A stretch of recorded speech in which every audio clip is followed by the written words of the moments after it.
Si te quieres divertir con encanto y con primor, solo tienes que vivir un verano en Nueva York. Nueva York. Si te quieres divertir con encanto y con primor, ¿Pero qué es esto? solo tienes que vivir Y este frío. un verano en Nueva York. Un ratito nada más. Ey, ey, ey. 4 de julio, verde y July. Ando con mi prima borracha Rulay. Los míos en el Bronx, saben la que hay. Con la nota en hoy, por Washington hoy. Willy Colón me dicen el malo. Ey, porque pasan los años y sigo dando palos. Tendiendo discos como cuadro Frida Kahlo. El perico en blanco, sí, sí, el tusi rosita. No te confundas, no, no, mejor evita. Ey, un shot de cañita en casa de Toñita. Y PR se siente cerquita, sí, sí, sí. En el campeonato nadie me lo quita. Cerveza nuevo, number one de cerveza nuevo, ¿ok? Puerto Rico. Como Bad Bunny va a ser rey del pop, ey, con reggaeton y dembow, ey, con reggaeton y dembow, sí, con reggaeton y dembow. Como Bad Bunny va a ser rey del pop, ey, con reggaeton y dembow. Me siento como el lápiz en top del dough. Cuando yo nací fue que nació el flow de low low. Ping pong, flow pesado, Big Pong, con silenciador le robamos las gatas. J-Bone, ey, yo estoy en la mía, no tengo adversario, no. Con los Yankees los me aguanzato, a correr que otra vez la sacamos al estadio. Si te quieres divertir con encanto y con primor, solo tienes que vivir Ya mismo nos vamos. un verano en Nueva York. Cuidado que nadie nos escuche. Cuidado que nadie nos escuche. Cuidado que nadie nos escuche. Cuidado. Tú tienes piquete, mami, yo también. Tú estás buena, yo estoy bueno también. Huelo rico y ando con los de 100. Si tú lo quieres, lo tienes que mover. Tú tienes piquete, mami, yo también. Tú estás buena, yo estoy bueno también. Huelo rico y ando con los de 100. Si tú lo quieres, lo tienes que mover. Lo tienes que mover. Lo tienes que mover. Lo tienes que mover. Lo tienes que mover.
Sir, yes? Same thing here, no different. So how many of you guys believe if you ask these questions every single time, no matter what, without exception, you would know people's motivation every single time without exception? Yes or yes? Yes. So that now that that room is clear, I don't leave that room until I'm clear. Don't leave the room until I'm clear. Now that we're clear, we go like this. Room clear. I want you to hear me in my head. Me in your head. After you ask all these questions, imagine me saying to you, room clear. Okay? So now that the room's clear, we're going to move to the second room, which is time. Yeah? Time, by definition, is a measured or measurable period during which an action, process, or condition exists. So it's the measurable period in which somebody wants to take action. Yes? So why is this important? Why do I need to know people's time frames? Relationship, make sure we want the time frame when you want to get done. Yeah, because What's working, it lets me know, it's an indication of their level of motivation. Yes? Remember on that spectrum from 0 to 10? So time is critically important. Somebody says to you, yeah, we're thinking about selling next year. Is that or they call you up, they're like, hey, I'm thinking about selling. You're like, great. And you run over there, you do CMA, you do all this stuff, and then they're like, yeah, we're not going to put it on the market until next year. And you get mad at them. Whose fault is it? Because you didn't ask any questions. See? So what would be questions that we could ask around time? How soon would you like for me to have the home on the market for sale for you? I like to say that because it's neuro-linguistic programming. How soon would you like me to have the home on the market for sale for you? Good, it's a good question. Now let's say they say to you, well, in 6 months. Okay, and my job's to help you. It's never taught you to do anything. Just so I'm clear, is there any particular reason you wanted to wait 6 months? And they're like, yeah, I'm waiting for my daughter to graduate. Okay, that's a condition. That's not an objection. I can't do anything about conditions. Yeah? I'm waiting to retire. That's a condition. I can't do anything about a condition. But if they're like, well, we just think it's a better time. Okay, and that's okay. And if it is a better time, we'll do it. If not, maybe we need to reconsider. Let me ask you this. If you knew that there was a financial advantage to have it on the market sooner rather than later, would you be open to moving your timeline up? Shh. Be quiet. And they'd be like, well, what do you mean? And you could say, well, what I'm aware of is we're coming into the spring market right now. And with that means we're going to have a lot more buyers in the marketplace. And if you want to sell something and get top dollar, do you think you want to do it when there's less buyers in the marketplace or more buyers in the marketplace? So if that meant that you could get more money again, would you be open to moving the timeline? Yeah, I wouldn't be opposed to it. Okay, and then we can proceed. You see? I got to keep digging. What else would be questions that I could ask around time? What would happen if you didn't sell that time? Yeah, what would happen on the outside chance if it didn't sell by that time? That's a good question. And what if they say to you, it's fine. What should happen? What I want you to see in your head is a GIF of a huge red flag. Yeah? Just like if you're on a date and somebody says something and it's a huge red flag like this. No? Yeah? Huge red flag. That's what I want you to see when they do that. Oh, it's not a big deal. Yeah, it's fine. We're not in a rush. Huge red flag. Okay? What else would be questions I could ask around time? And by the way, I'm keeping track of these red flags. So let's say when we're back in the room where it's like the motivation room, somebody says, yeah, we want to move because we want more space for our dog. Huge red flag. Huge red flag. I'm like, yeah, what would happen on the outside chance if we were still sitting here 6 months from now and sell? It'd be fine. Another red flag. You get 2 red flags, peace out. Based on what you kind of have to share with me, it seems like your motivation to sell really isn't strong enough for today's marketplace where interest rates are 7% when they used to be 3%. And it really sounds like it's based on a price versus your need or desire to get it done. So with that being said, can I make a suggestion? You should stay. I appreciate your time. I wish you the best of luck. And then you MTFO. You know what MTFO stands for? Move the on. You move on. Yes? You move on. But we want to sit there and massage it because you think you're so cool and your personality is so good that somehow magically they're going to be like, you know what? I think I want to sell. Let's operate under the assumption that you're not that cool and your personality is not that great. Yeah, is that fair? We can operate under that assumption? Good. So, questions around time. Ideally, in terms of what you want, how soon would you like for me to have your home on the market for sale for you? Yeah, within the next month or so. Okay, cool. Like We can do it next week. Awesome. If I was able to help you sell the home in the next 30 to 45 days, would that create a problem for you, or would that be okay? Yeah? What do I want somebody to say to that question? That would be Okay. fine. That's what I want them to say. Yeah, that'd be fine. Great. Now I know I'm dealing. Now imagine green flags. That's a huge green flag. Yeah. Is it an option for you to not sell this home and still move? They say no. Is it an option for you to rent the home and still move? No. If I was able to help you sell it in 30, 45 days, will that create a problem for you? That'd be okay. It'd be fine. Guys, green flags, rock and roll. Yes? All systems go. You get a red flag in there, I got to dig a little bit. Yes? Hey, by the way, is this a skill? Skill? Yes. And skill implies practice. It means you can learn it. Okay? You think I sold 2,000 homes by accident? No, definitely not. If there was a financial benefit to you having your home on the market sooner versus waiting, would you move up your timeline? We talked about that. Okay, so now let's imagine we're clear. Good. Oh, my bad. You could also email Gabriella. She's gonna, all you guys who are here, she's gonna send you the slide deck, but it's cool. If there was a financial benefit to you having your home on the market sooner versus waiting, would you move your timeline up, or are you committed to going on the market in spring? Okay. Now notice, let's say we ask all of these, we're clear on motivation. We ask all of these every single time, are we gonna be super duper clear on time? Now, you can get all the way to this part and it can still fall apart because there's one other room that we need to clear. How many of you guys have ever been on an appointment like me and one of them is very motivated and the other one's like this? Yes? Oh, I love the one that are like, oh, my spouse will just do whatever I say. That's usually never the case. Okay? Ever, ever, never. Because then you know what they say to you next breath? I have to talk to him about it. Like, you're an idiot.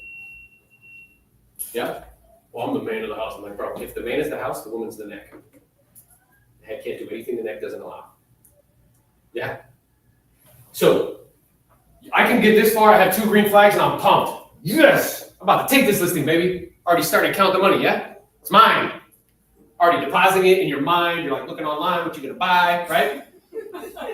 I know how you guys do it. It's exactly what you guys do.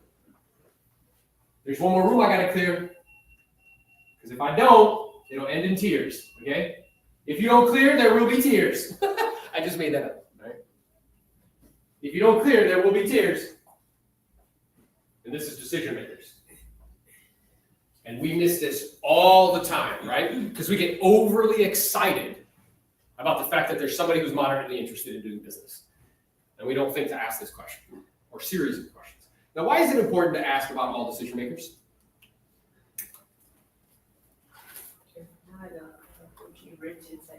Everything. And here's the cool part is, I'm sorry, your name again? Sheldra. Chandra. I'm sorry. Chandra.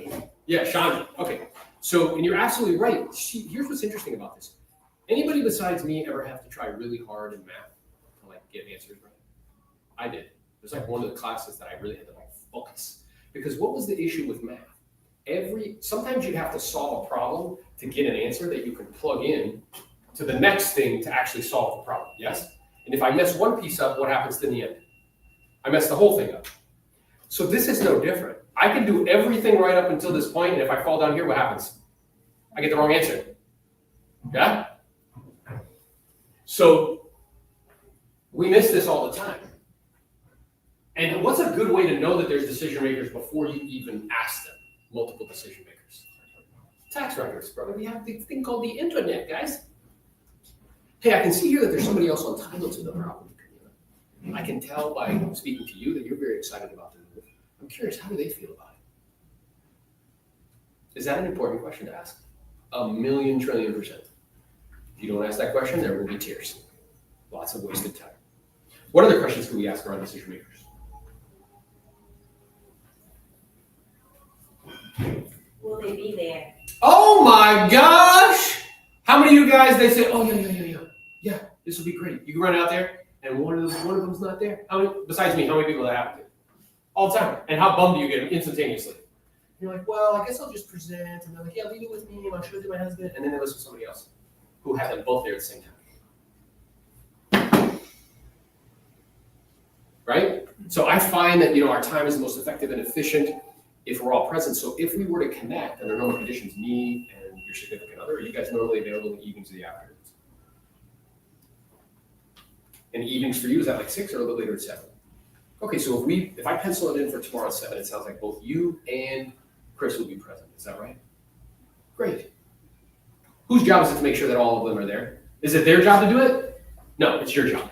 People are looking to be led. Your job is to lead them. Yes? You want to see what I'm talking about? Next time you're out somewhere in public, just go somewhere and go like this.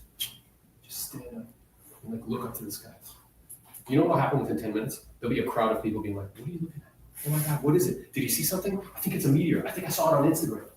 That's what will happen. Or you go to the movies, stand in a line that's not a real line, you'll have a line of people behind you. We're all looking to be led. Our job is to lead. Yes? So it's not, I remember hearing it this way, and from athletics, this guy was like, I tell all my players, he's a coach, he's like, I tell my players, your job is to make me play you. It's not the other way around.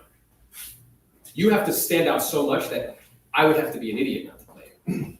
Or the other coaches are like, bro, you got to put control, right?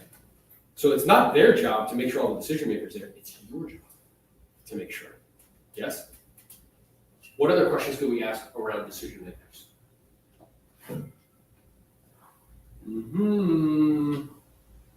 That's good. We're all salespeople, right? So real estate? Just checking. Is there any conflict? So I've only spoken to you. Anybody ever dealt with a probate before?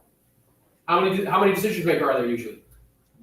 At least 2, sometimes 3 or 4 or 5 or 6 or 7. I've only spoken to you, and it sounds like you're, very much so in alignment with selling. And I see here there's other beneficiaries. Just so I'm clear, and my intention asking is to be nosy, just to see if I can give you any more information that could be helpful or useful in some way. Is everybody on the same page in terms of selling, or is there any disagreement? Is that important to know? Yes, because you'll run out there, you'll talk to that one person, and well, my brother doesn't want to sell. He wants to rent. So leave all your stuff here, and I'll get back to you. How often do they get back to you? Almost never. And you get mad at them, but it's not their fault. It's whose fault? Because I didn't ask any questions, because I don't take this profession seriously, guys. Do you realize that salespeople are the same? Salespeople are to the economy what screenwriters are to Hollywood. If there's no screenwriters, are there any movies? No. If there's no salespeople, does anything happen in an economy? No. It's a noble profession. We actually are helping people. Yes, but we have to treat it like it. Most of us, we don't treat it like it. You know what you treat it like? You treat it like a cosmic slot machine whenever you need money. Ask yourself a question, write this down. Do you have C+ habits, but you're praying for an A+ life? Oh, please, Lord. Would you please? Yeah? How many people here, truthfully, no BS, role play every single day, 5 days a week? That's insane. You guys all are apparently independently wealthy. You have too much money, is what I'm hearing you say. Yeah? So when I say that, I'll be like, yeah, it's a noble profession. We'll be like, cut, cut, cut. But then when I look at actions, people are like, yeah, I don't role play every day. I don't read sales books. I don't read books on psychology. I don't read books on negotiating. Yes? If I looked at your bookshelf or how you spend time and how you're entertained, is it in alignment? Would I be like, yes, they're a serious student of persuasion? She's like, yeah? This person is serious about this. You know, at the beginning, and this doesn't make it about me, because anything I can do, you could do better. At the beginning of my career, I read 4 books a month, every year for 3 years in a row. It's 48 books a month, a year. Do you know the equivalent of getting a PhD is reading 50 books at one time? That means I'm getting a PhD every single year in persuasion and selling. Do you know there's much less agents now, but at the time there were 20,000 agents in mortgage listing service. There were only 100 that did more than 20 million in volume a year. You have 20,000 people competing for 100 jobs.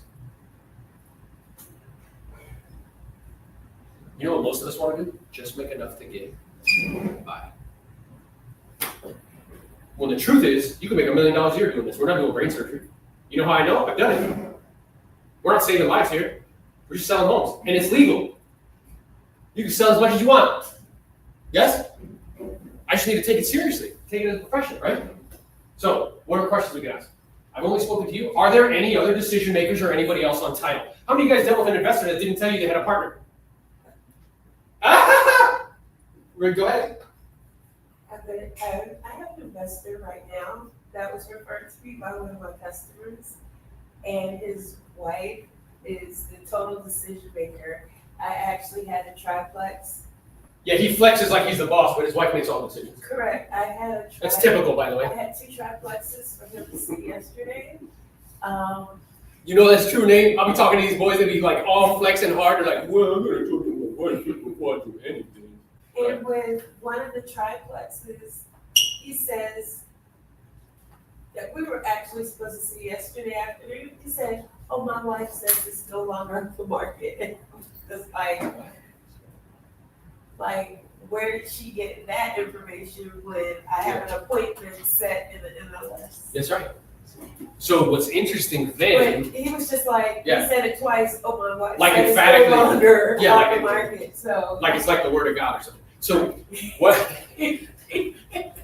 I'm aware of then is if you know that, it would require me to have like a come to Jesus talk, which is like, hey, I'm excited about having the opportunity to help you. It really seems as though you and your wife function as business partners. And it's actually inhibiting my ability to serve you if we're not all on the same team. So is there a time where we can all sit down and we can have a quick conversation, maybe 10, 15 minutes, to discuss goals, objectives, what we can accomplish and why, so we can establish kind of clarity and we can move forward to help you to get what you want at time. my customer that referred me to him said. Does that make sense what I just said though? Yes. He says, "Oh, she doesn't know what she's talking about," and I'm like, "Oh my God." Right, but it's my job though to get those people together and have that talk. So this is a wonderful question. I would say, particularly when I know it's an investor, hey, what I'm aware of is oftentimes with investors, they may hold it in an LLC and there's multiple partners. Like, are you the operational partner? Is there any other decision makers involved? Anybody else on title? And if they say yes, and then they say, don't worry about it, I handle everything, no. I make it a business practice to be in front of all decision makers. So may I make a suggestion? Yeah. In an effort to save your time and make it as effective and efficient as possible, is we can connect via Zoom where we can all see each other. And what we can go over are those few things very clearly. Number one, what would be the most amount we can expect to receive for the property.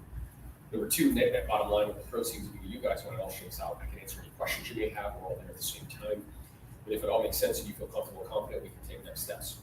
Does that sound fair? Yeah. Does that make sense? Definitely. But it's my job to do it. So I need to be thinking again like that, like a physician, like a SWAT team person. Like I need to understand the variables that have to be in place to do business, and I have to ask questions to get clear if this is even an opportunity to do business.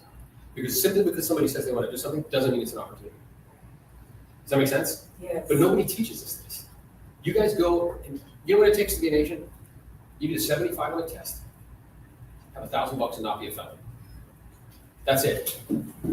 The barrier to entry is so low, but our egos are magnanimous for zero reason. You do 4 deals all year long and you're like, oh, hot stuff. Bro, it's crazy. We put people on panels that like have 2,000 followers and talk about media when they make no money from media.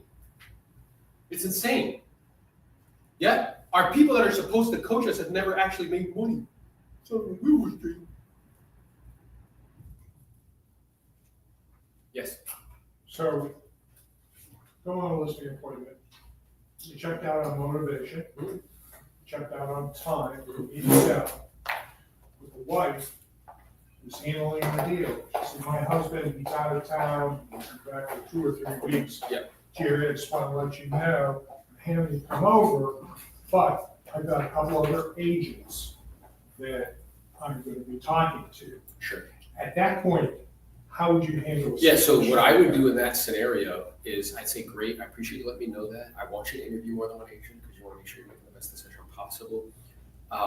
Just so I'm clear, as far as what you're looking for in the selection process of an agent, being that you're interviewing a few, how will you know when you found the right one? So I want to address it, like be clear about it, and then I might dig a little bit around that and say, and then once I do that, once I'm clear, they're like, well, we want this, and if sometimes they're vague. Well, it's a feeling. I want to punch them in the face when they say that. Well, we all operate on feelings. So We do, but what's happening is when we make decisions like for for most people, almost all of their net worth is tied up into their house. Making financial decisions on emotion is dumb, right? So, yeah, so I might dig around that. It's like, okay, well, and I get that, and you want to make sure that it's a match. Is there anything else that you're looking for, like maybe marketing plan of action, maybe commission? Like, I'm just going to start putting stuff on the table. Like, what is it? What are you looking for? Because I want them to tell me, right? And then once I'm clear on that, I say, yeah, you know, and what I find is, and your husband right now, and I appreciate your sharing, he's out of town. Like, is he somewhere where he has an internet connection? And I'd be like, well, yeah. Okay, so what I have found, because we've helped a lot of clients in these dynamics where one of the significant others may be traveling or whatever, it's actually a really effective and efficient use of time. If we can coordinate where we can all hop on a call together via Zoom, I can send you both the information we'll be reviewing via email. So we'll all have it up in front of us. And this way we can see each other. And while we're connected, it'll only take, I don't know, maybe 15, 20 minutes. And I can share with you those couple of things very clearly. Now I'm going to feed back to her what she said to me. Let's say she says marketing plan is important. Yeah, so we'll go over the marketing plan of action, what we'll do specifically to help you get it sold.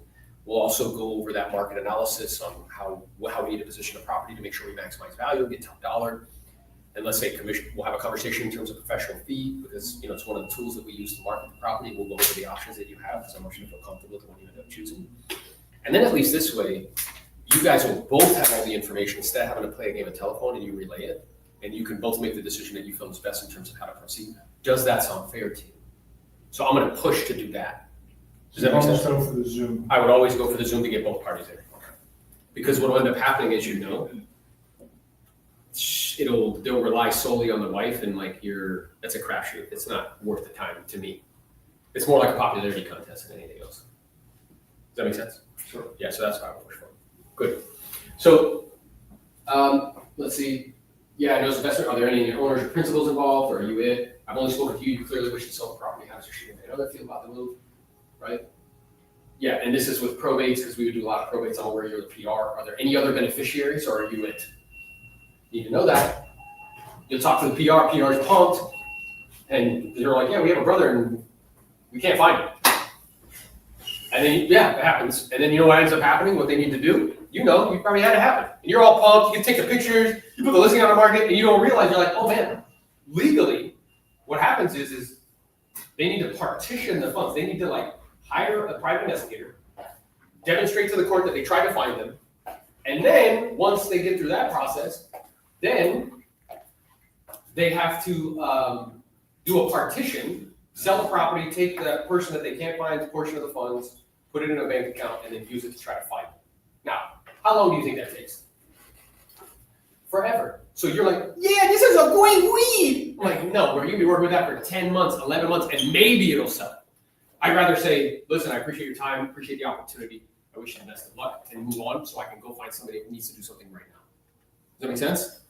But this caters into, guys, I'm telling you, remember how I told you, how would you lure an animal who is fierce and ferocious and aggressive and free to live in the jungle? It's food. That's how you would do it. And it's no surprise to me, whether somebody has faith or not, there's some really good stories there, is Jesus was tempted, and one of the ways he was tempted in the forest was food. He said, if you are the Son of God, turn the stone into food. So we get tempted in the same way, yes? So we think that this is food, we think that this is a good deal. It's not. We need to keep shifting to find, okay? Now, if you ask all of these questions, in conjunction with the time questions, as well as the motivation questions, what do you end up with after you put it through all these filters? A real boy. You actually have a real lead that you could be excited about, yes? And then you can end up preventing you wasting so much. Think about how much time you've wasted since you become an agent with people that don't do stuff. Oh, can you imagine if you're getting paid for that? How much time and energy and effort? You know, when you calculate it out, like we think we're balling, it's like $10 an hour with how many hours we put into it. You see what I'm saying? If you get better at this, you will do more deals. And you have to recognize it's your job to do it.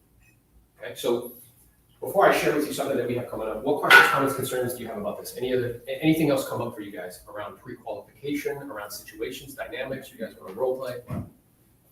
When you don't feel that there are like more than an 8, how would you, like, how, what the conversation take that you don't wanna lose them, but you know they're not ready right now? Yeah, so I would say, listen, I'm really appreciative of the opportunity to be of assistance. And the purpose and reason behind me asking you these questions is really to try to determine a few things. 1 is your motivation, 2 is your time frame that you're looking to make this happen, 3 is how you and your significant other feel about the sale. And based on what you've been kind enough to share with me, it really seems as though you're at the stage in the process where you're still kind of considering. And that's okay, right? Because I'm here to help you. I'm not here to talk you into doing anything. And what I found is in this marketplace where now we went from 3% interest rates to 7% interest rates, as a seller or a buyer, you have to be certain that this is what you're gonna do, right? So what I would suggest is that we gather some more information so that way you can get to certainty, whatever that information is. And once you decide, yes, we're definitely gonna do this, then we can enter into a buyer purchase agreement, we can enter into a listing agreement, and we can proceed. Does that make sense to you? So my question to you is like, what would need to happen for you to get to that place of certainty? What would need to happen for you to be like, I'm doing this? What more information would you need to see? What decision needs to be made amongst you guys as a family? Do you see what I'm saying? Yeah. Because usually it's that unspoken stuff that they're not talking about. That's the thing that's stopping them. Yeah? Mhm. Where they're like, yeah, you know, we're going to buy a bigger house and my mom can move in, but like the husband really doesn't like the mom. But they don't, we're dealing with humans, yes? Yes. But they don't talk about it. So they go through all this rigmarole because he's trying to make his wife happy, but he's like, bro, I don't want it. So what he'll do then is he'll put the property on the market at a price that will cost him not to sell. Because whenever there's an internal conflict, it manifests externally. Yes? If they're not clear on something, clear between each other, clear on, like, it manifests itself. Or they'll want you to shop for homes for them that they can't afford. Yeah? Or they'll get themselves to a place where, like, again, they'll look at 50 homes and not make a decision. You know what that tells me? You're not clear inside. Because people that are super clear, how many do you need to show them? Yeah, Cruz is like 5, 3, maybe, and they're like, yeah, let's rock, let's go. Yeah, Ben was telling a coaching client of mine up in Maine. He did like $1 million something in GCI last year. He's like, yeah, I sold this guy 4 homes. He always buys the first one I show him. Always. He knows I definitely want to do this. He knows what he wants. Yeah. Mm-hmm. So that's what I would suggest. It's like it's that blend, like we were talking about, where there's intellectual intelligence, but there's also emotional intelligence, and it's understanding how we as humans make decisions. There's usually a lack of clarity. You know what I'm saying? Yeah. Or if their motivation is strictly, how many people dealt with somebody whose motivation is purely price and price alone? Yeah. How does that transaction usually go? Horrible. Horrible. It's fighting, kicking, screaming, tooth and nail, right? Can you put it in the Wall Street Journal? Can you do more open houses? Yeah. When what's the truth? It's not worth that much money. But the truth shall set you free. Right? So it's how do I gracefully, skillfully help them to self-discover what's actually holding them back. You know, when it's or how many of you guys have gotten offers and they weren't accepted? Yeah. What is that? Motivation. It's an internal conflict. It's motivation. Something's amiss. I would frequently ask people, hey, because we did a lot of probates. Hey, you know, what I'm aware of is there's 2 components to this transaction. One is the practical component, you know, contents, getting it figured out, you know, dealing with the home, and then ultimately putting it on the market. The second component is the emotional component. And I'm very sensitive to that.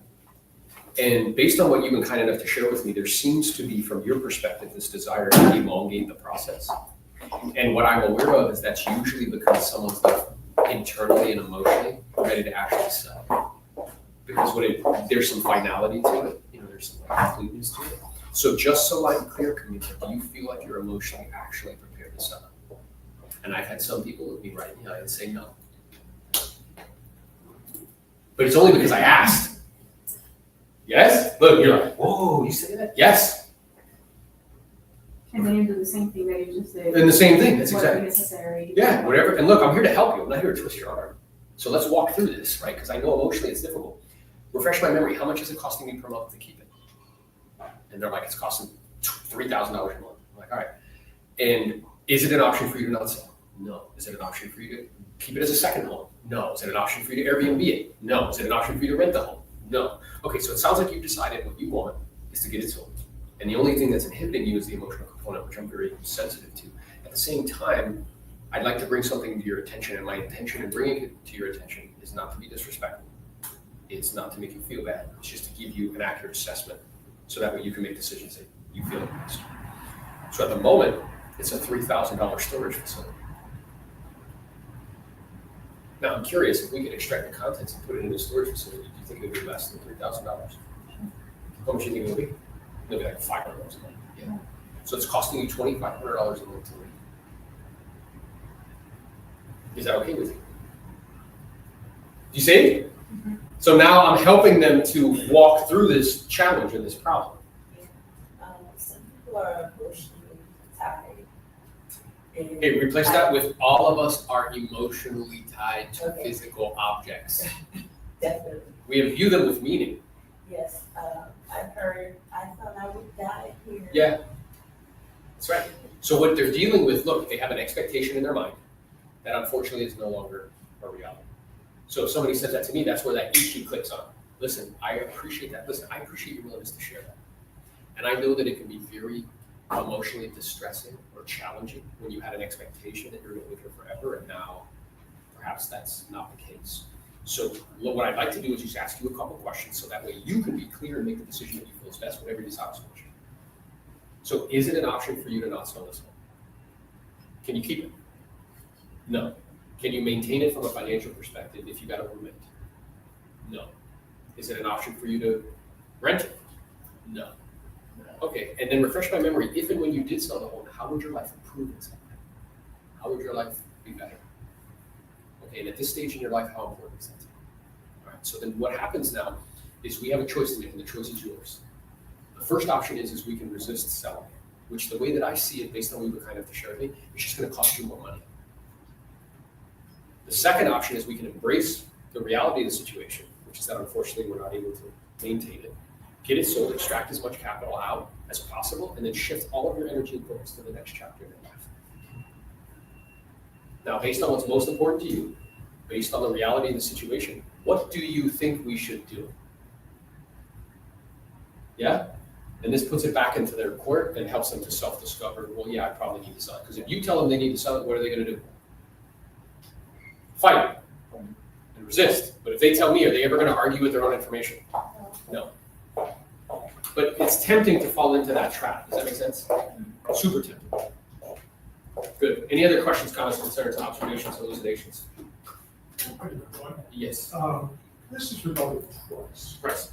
As far as if an owner, you're doing a listing presentation, This is one copy. and You ever do you got that? a choice between telling the owner what you think it's worth. Yeah. Versus them coming to their own decision. Would you always say, let them, never Always. give out the price, let them come to their own decision? Yeah, so I say always with a caveat. But the caveat is like the extreme exception, not the rule. So always, yes, I want to help them to self-discover, right? So we're going to go over some information together as a team. What's going to come to the surface is not a pinpoint to the penny in terms of price. Instead, it's going to be a tight, realistic range as to what's reasonable. And then from there, it'll come down to strategy. Because how we choose to price a property is a strategy that's tempting the most. And we'll go over the strategies that you have because I want you to feel comfortable with the one we end up choosing. Does that make sense? Or like, yeah, that makes sense. Okay. So I'm always going to present that way. And the reason is, by the way, in my opinion, authority is the lowest form of influence. Now, we've been taught by a lot of trainers that you should lead with authority. Like I study homes and prices. I know my stuff. Yeah. So therefore, I assume you'll listen to me, the price of the cost to sell. Right? Now, you have to understand context. So that was developed at a time where there was no internet. Now, can you imagine not knowing anything about any real estate? You didn't know what your neighbor's home was on the market for. You didn't know what it sold for. Nothing. The only vehicle that you had to get any access to any information about real estate was what? An agent. So presenting with authority makes sense. Now we live in a time of the internet where homeowners know more about their home than we do. Being that the vast majority of Americans have almost all of their net worth tied up into their house? What are they looking at every day? Yeah, they're on these online sites, refreshing, seeing how much it's worth. Yeah, they know everything. So you taking a strategy or approach to present with authority, like I know and you don't, does that seem effective and efficient in that environment? No, but yet you all do it. I believe we can get. I think with my 75 on a test and $1,000 and I'm not a felon. It's comical, bro. It's like gross. It makes me want to throw up. You're giving like economic advice and like, I know most of your guys' economies are there. Why are you giving economic advice to anybody? You know what I'm saying? Okay, so that's a long-winded answer. That's why I would say always from a perspective of helping them to self-discover. And I read a really good book, which was in a different context, talking about something differently, but it's about, there was an element of it of presenting information. And it's called On Being Mortal. So it's about like life, kind of death and that sort of thing. But it was written by a physician. And what it was saying is that physicians went through the same cycle. So physicians 50 years ago, it was very patriarchal. You would come in, you'd be like, my stomach hurt. They'd be like, drink this soda, have a nice day. They wouldn't tell you anything, nothing. Just like, get out of it. Yeah? But then the internet came out and everybody became a WebMD. Yeah? And then you know what they did? They said, okay, you figure it out. Yeah? Because of liability, they don't want you to sue them. But that's actually not what we want. We don't want that. We actually want it to be interpretive. What we want is, hey, you're going to study. I'm going to bring to you my knowledge and information. I'm going to present to you options and choices, and you'll decide. And then you may ask me, what do I think? I'll tell you what I think, but the decision is still yours. That's what we actually want, yes? And when we made me realize, like, that's the same for real estate agents. That's what they want from us. But we're still presenting as though, like, we're God's gift to real estate. And we're, like, omniscient and omnipresent, and we know everything, which is dumb, because we don't. And there's the internet around. So I'm always going to present, unless they, like, with self-discovery. And then I'll say, like, when we get to that point, it's like, well, based on the information we're looking at here, having seen what's active on the market, not selling, seen what's sold and closed most recently, if you were a buyer, not a seller, you were going to buy this home all over again, where do you think you would feel comfortable making an offer that you believe would be reflective of fair market value? Who's telling me? They are. Now, they're either going to say something reasonable, unreasonable, or they're going to hem and haw. Reasonable would be like somewhere around like 550 seems to be reasonable. I agree with you. The marketplace is showing that somewhere like 550 seems to be reasonable. Who's telling them? Not. Because you know what you guys do? When you guys go in and present with authority, then you know what they do when they come back to you? Well, you said. You're asking for a price reduction now? You were so confident. You told me.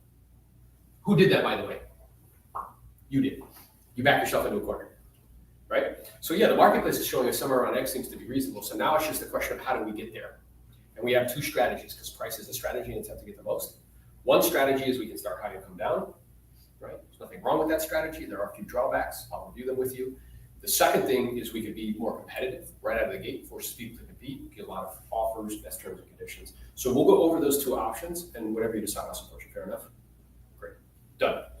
If they are unreasonable, they say, well, let's say it's clear that it's 550, there's like 3 sales. They're like, yeah, 650. Completely unreasonable. Then I'm going to circle back and be like, yeah, you know, I can appreciate that. I'm not going to, now this is where you have to, okay.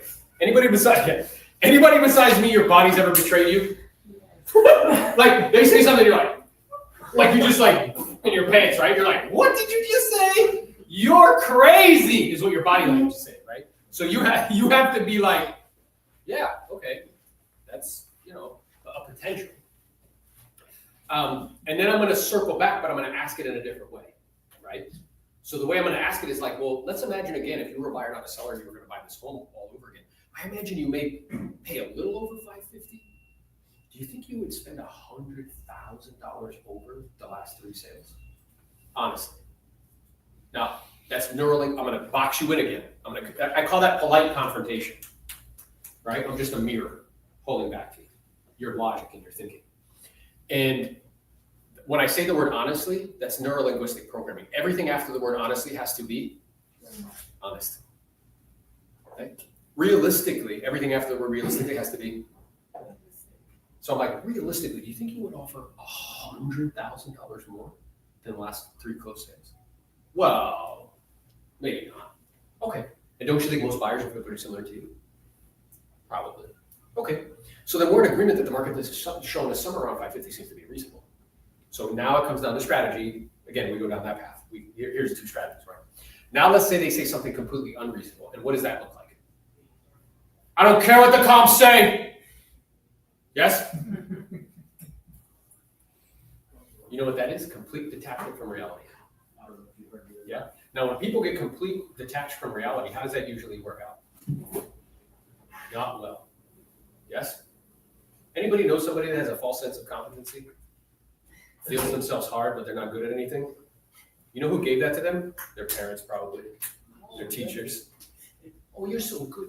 You know what I love? When people go in front of like Simon Cowell, and he's like, you suck. You know why I love it? Because they've gone their whole life and nobody's told them it. And it's a shame, because they think they're hot stuff. Yeah? But they're disconnected from what? Reality.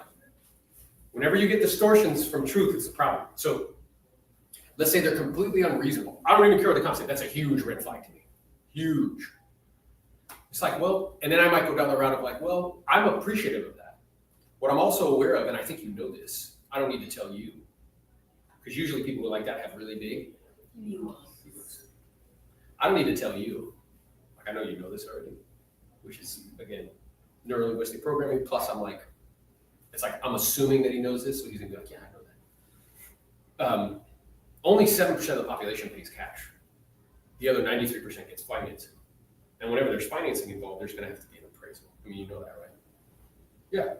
And let's say you were an appraiser and you saw that the last 3 closed transactions in your neighborhood were at 550, and somebody brought you a purchase and sales agreement at 650. What do you think would happen? Yeah, and why is that?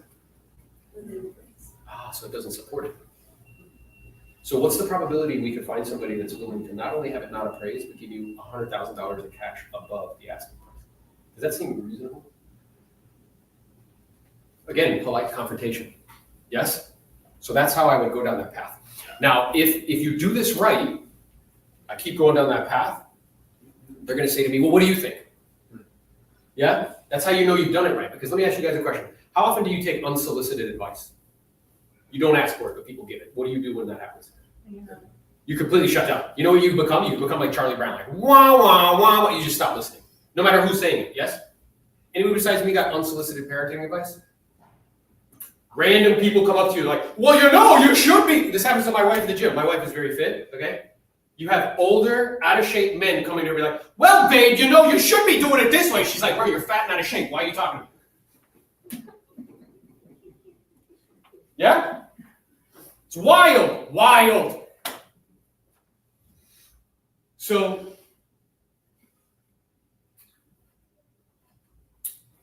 yeah, it reminded me, I was on a call and somebody was arguing with me about media. And I'm like, well, you guys are using all your media to just glorify yourself and your ego. It's all just about, look at me. None of you guys are positioning yourself as a guy to help anybody to solve their problems. One guy speaks up, he's like, hey, I'm going to push back on that. I said, you're more than welcome to, young man. Tell me your thoughts. Well, I think people want to see that from me. They want to see me in the gym. They want to see me doing this. They want to see me doing that.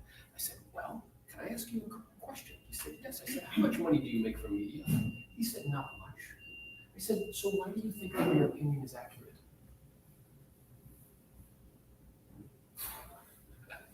Yes? Wow. Why? Yeah.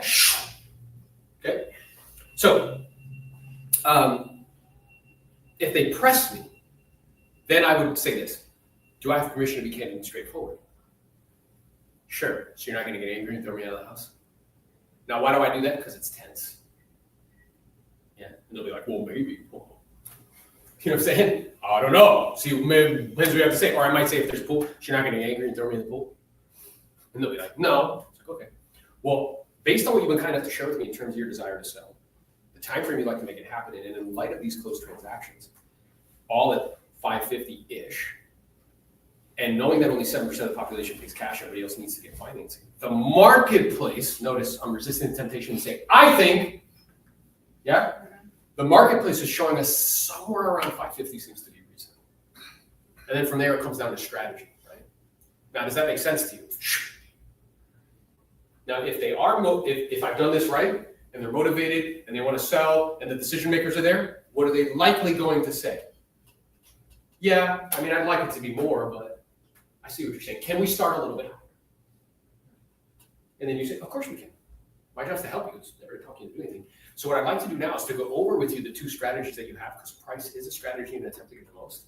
And I want you to be comfortable with the one we end up choosing. And once we go over those strategies, if it all makes sense and you feel comfortable and confident, we can take the next steps. Sound good?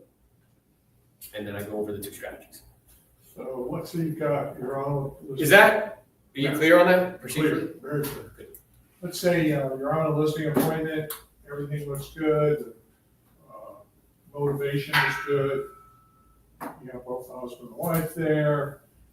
They're both, ready to sell.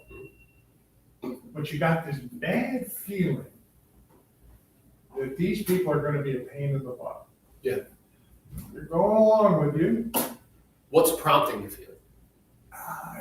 Maybe at the moment you can't quite put your finger on it. Okay. Might have to stop and think about it. But something that doesn't feel. Anybody besides me, you're sitting with somebody like, I don't like you. I don't know why. I just. That's pretty good. That's pretty accurate. Let's say, I just don't like these people. I don't want to be around them.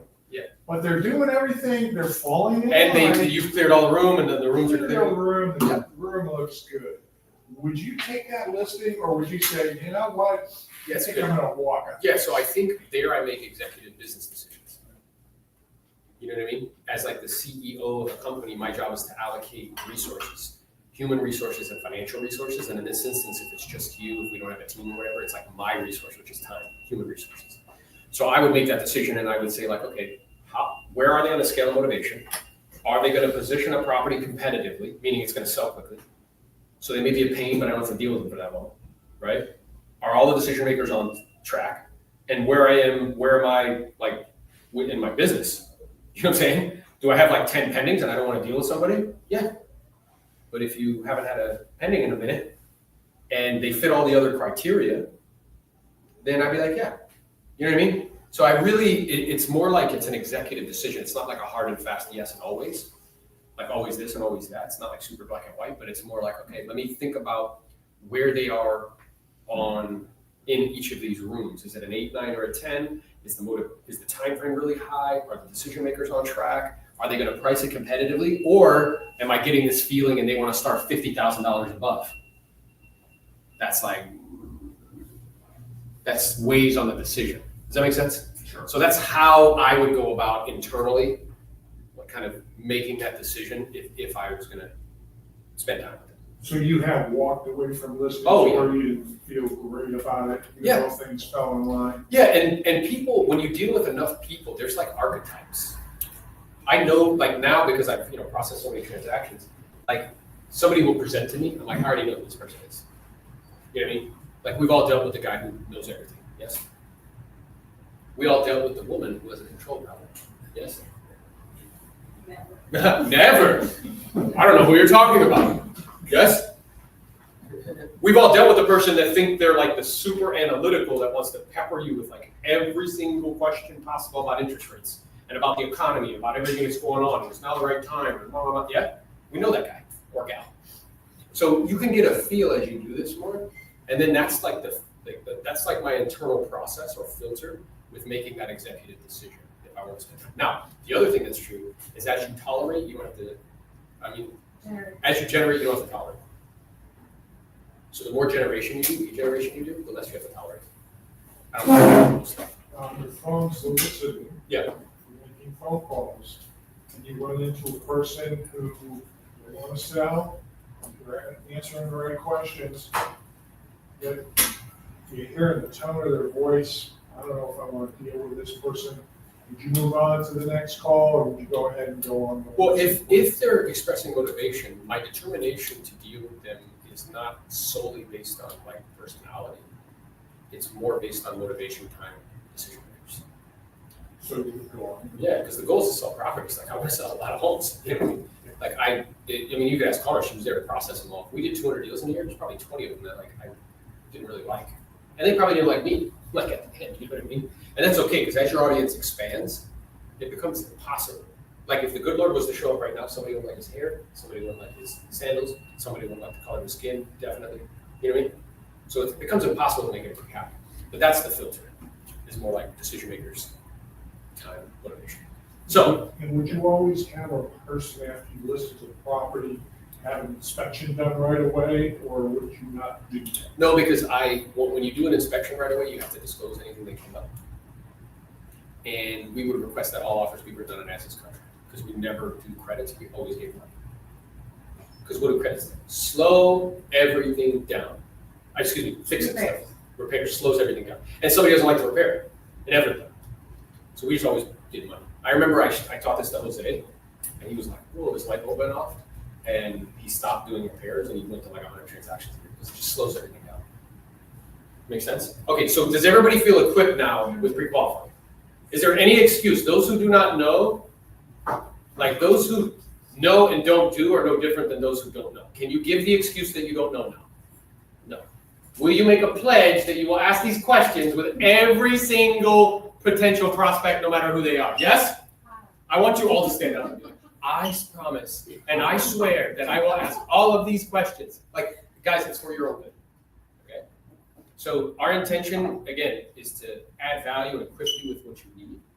Hopefully we've met that intention today. Did you want me to talk about the leadership? Sure. Okay, so we have a leadership summit coming up. So we did an event in when was it, January, February? We did the Do More Deals Summit. We actually had Pace Morgan there. We had Leo Correa, the CEO of EXP. We had Ryan Secco, the Vice President of Cardinal Capital. It was an awesome event. It was great. Great things have come from it. And we do a leadership retreat once a year. Last year we did it in the Dominican Republic, where we take people that are interested, because what I'm aware of, and me and my wife were talking about this weekend, because somebody asked us about it. I've learned over time that you can accomplish way more through others than you can on your own efforts. And if you want to build anything big, whether it's production or an agent attraction thing like I'm doing with the 420 plus agents, leadership is a critical component. So we're doing a leadership retreat out in Arizona, in Sedona. Beautiful setting, amazing, fantastic. If you have any interest, get with Gabriella, and we'd love to see you there. So whether or not you guys decide to partner with us or not, again, our intention is just to add value, and you are able to determine if we did that today. Sounds like we did. So I appreciate you guys, and thanks for being here.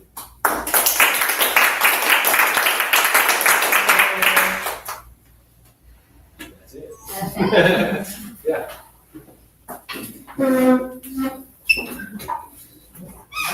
Turn the radio.